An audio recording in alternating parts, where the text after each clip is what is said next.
All right, boys, you know what tires me right now about the NHL? Has for quite some time? Tanking. Tanking. Everybody loves to talk about tanking. Whatever happened to time and space? I miss that. It's all about tanking. Can you the tank on the half wall? Where is the half wall anyway? Paul, your thoughts on tanking? Do you like it? Do you think there's a better system? Of course you like tanking. You want the Canucks to tank. I don't.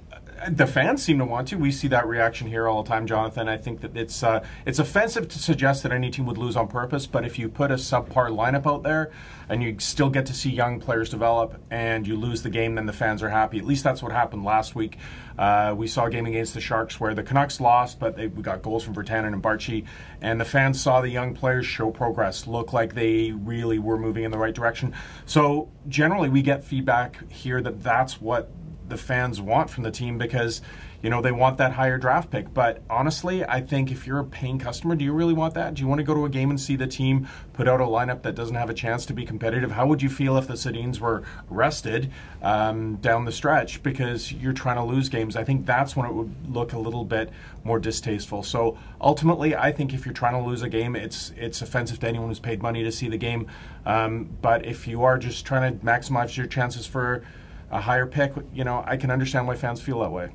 Right. So you have mixed feelings about it, obviously, and you know, I've suggested before that maybe they need to rethink the draft lottery, and instead of giving a 20% chance of picking number 1 to your 30th place team, perhaps your bottom 10 teams all have an 8% chance, and then your teams 11 through 14 from the bottom have a 5% chance. Trust me, the math works out to 100%. Ed, I know you're going to hate my sort of communism approach to draft lottery. Yeah, hate's a very strong word, but strongly dislike. I think that's accurate. It is such a commentary on this season for the Canadian franchises, but that's all they've got. This is their Stanley Cup playoffs now, the Austin Matthews sweepstakes, and I would hate to see that taken away. And quite frankly, that's the way the system is devised to help strengthen the weakest teams.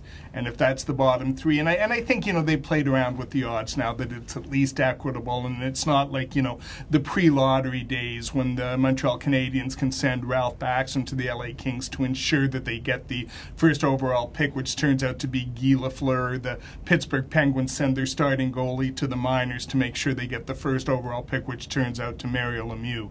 Now that really is a travesty. I think as the way things are now, I think people are okay with it. I thought you were going to talk about the California Golden Seals. Well, that was it. That was it. And if I have to explain it to you, the LA Kings and the California Golden Seals were kind of neck and neck to finish last overall. And this is pre-lottery day, so whoever finished last overall got the pick. And the Montreal Canadiens owned the Golden Seals' first pick in a trade for, I believe, Ernie Hickey, if you can believe that. So the Kings are getting a little too close. The Canadiens had this really good veteran centerman named Ralph Baxter, so they just kind of shipped him over to L.A. L.A. put on a bit of a burst. Montreal ends up with the first overall pick, which turns out to be Guy Lafleur. Not a bad move. By the way, you don't see many guys named Ernie or Ralph in the NHL anymore. What would be more offensive to Canuck fans, the number 1 pick ending up with the Oilers again or the Leafs? Either one. But isn't it fair? Isn't it perfectly fair? You guys are telling me it's fair. It's a fair system. Well, no, it is fair, but again, it's luck comes into it, right? And if the Edmonton Oilers end up with the number 1 pick again, I think that's a nightmare scenario for the Canucks because they have to play them. But I just think this year where you've got a great I mean, it would have been worse with McDavid for the Leafs, but this year where the Leafs seem they're about the tank. Same thing. It's a fan base that's embraced it. They are happy to lose because they're convinced they're getting the number 1 pick.